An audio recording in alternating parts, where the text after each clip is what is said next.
बिस्मिल्लाहिर्रहमानिर्रहीम। अस्सलाम वालेकुम friends, and pure jobs MCQs YouTube channel में आप सबको खुशामदीद कहता हूँ। फ्रेंड्स, ये पाकिस्तान टेस्टिंग सर्विस के हवाले से ये एक लेटर जारी कर दिया गया है। ये लेटर जो है, जैसा कि आप देख सकते हैं, मैं आप सबको जूम करके दिखाता चलूँ।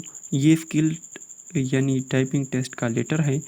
और ये जो है रिटन टेस्ट जिन दोस्तों ने जो है पास कर लिया है SPO CPO 424 का, तो ये इन सब का हवाले से है।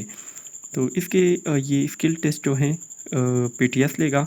और ये कब से शुरू हैं? ये जूनियर क्लर्क के शुरू हैं कब से? 13 से।